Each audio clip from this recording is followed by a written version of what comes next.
Thank you. Please be seated. Next matter we're calling is ED versus the Department of Children and Family Services. Good morning, Your Honors. Richard Joyce on behalf of the appellant, ED, the father, who name's Richard Joyce, and I'd like to reserve 2 minutes for rebuttal. Sure. Okay.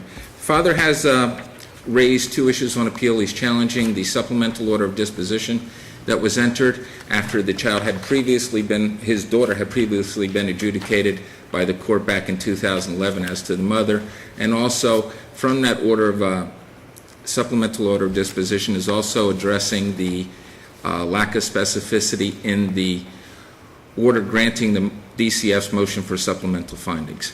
The crux of the argument as to both is the fact that there was not the specificity required in either order.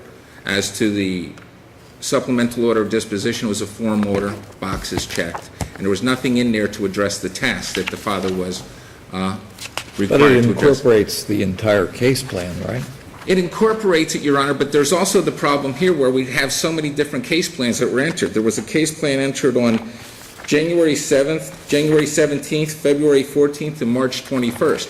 But the rule at the time was, there was no rule at the time for supplemental orders of disposition. There wasn't, which I analogized, under 39.521, 1D3, it required a dispositional order to include the task in the case plan.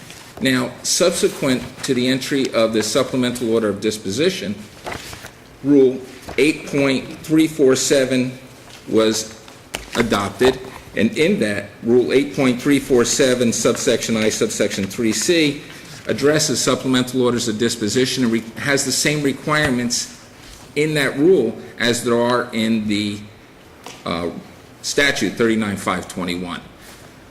Not trying to do a retroactive application of the rule, as counsel for the appellee cited, rules are prospective in application.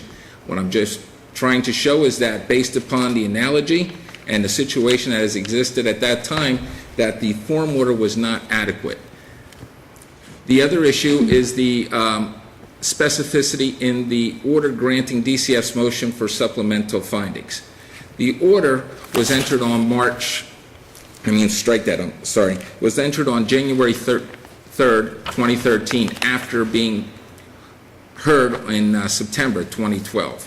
Now, the sub-issue that I brought out along with the lack of specificity, because the lack of specificity in that as to that order is that it's all over the place. It says there was imminent risk of harm, there was risk of harm, there was risk of neglect. It wasn't specific enough. Now, the situation that was also raised in the brief as a sub-issue was whether, because there's no law out there on it, whether you can attack or challenge an order granting supplemental findings on a supplemental order of disposition, because these relatively new amendments to the statute have not been addressed yet.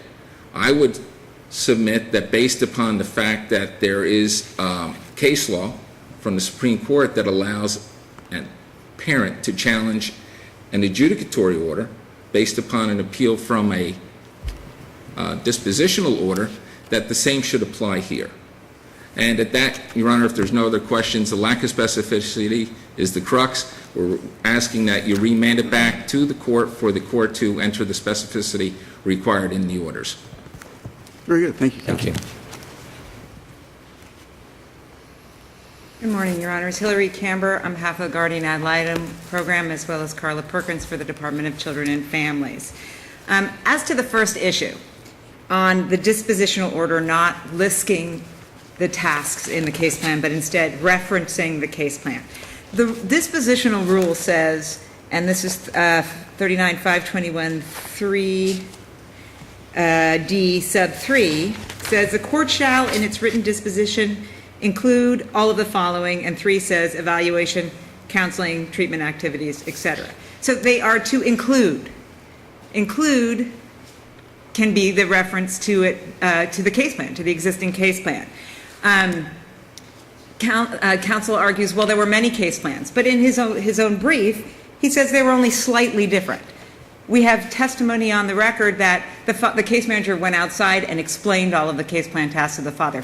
There's no allegation the father didn't know what tasks were required of him to complete. If this court were to find absolutely for the father on this issue, what it would be doing is remanding to the trial court to have them list the tasks of the case plan in the dispositional order.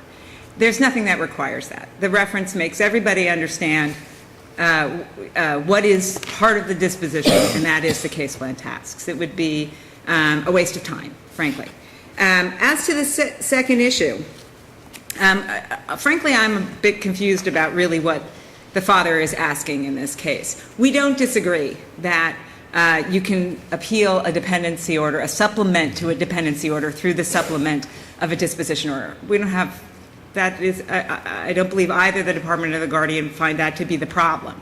The father seems to be arguing, well, I'm not entirely sure. It seems to be that he, on one level, is conceding that there's competent and substantial evidence to support the supplemental dependency. I concluded that because there's no record of what happened at the motion to supplement the dependency order. There's no transcript. There's no transcript. So from that, I assumed he says he's conceding that what the court found actually happened at the trial, and that there was competent and substantial evidence to support those findings. He just doesn't like the fact that it wasn't detailed enough in the order. So again, best case scenario is you're remanding to the trial court to write some more about why it granted the department's motion to supplement the dependency order, and we submit that's an entire waste of time. The findings are very detailed, and we'll recall that the rule only requires, I want to get the exact language, no, that's not it. The rule requires, and that's 507 sub 6, requires the court to briefly state the facts upon which the dependency is made, in this case, a supplement to the dependency. This court more than briefly elucidated all of the reasons based on the competent and substantial evidence at trial why this child was at prospective risk of harm. They fall under two categories, one being that the father's home was dangerous, and despite giving many opportunities to fix those problems, he didn't do so, including perhaps most significantly access to a second-story balcony by a 2-year-old he claims knew better than to go outside. The court was very disturbed by the father's testimony. And secondly, the father's unfettered access to providing the mother, who was still using, not in treatment, had consented to dependency findings that her substance abuse caused her to neglect her children, unfettered access to her children unsupervised, as testified to by both the guardian ad litem and the case manager, and the father's admission at trial, apparently, at least so it says in the final judgment, that he was going to permit the mother to do so. So there is competent and substantial evidence to support those findings. At best, a remand would result in just some more, which I don't even know what else the court would say. So for these reasons, we would ask that the court affirm the judgment below. Thank you, counsel. Any rebuttal? Yes, Your Honor, if I may. You're not sharing time. Okay. Any rebuttal, counsel? Yes, Your Honor, thank you. Richard Joyce again. This court in AF versus DCF, 86 Southern 3rd, 1144, remanded an adjudicatory order back to the trial court to include findings of specificity. The court even said that the basis is there, but you have to be specific. There are rules of juvenile procedure, there are statutes that require specificity. I don't think an inconvenience or extra work is a rule not to remand to the trial court and require the trial court to adhere to the requirements in the rules and also adhere to the requirements of the statutes. For that, Your Honor, based upon those arguments, and I also submitted as to the lack of the transcript, in my reply brief, I argued that based upon the face of the order granting the motion for supplemental findings as to the father, in and of itself, you could look on his face and you didn't need a transcript to see the inconsistencies and contradictions within it that would require the trial court to essentially delineate what was its exact basis for the findings.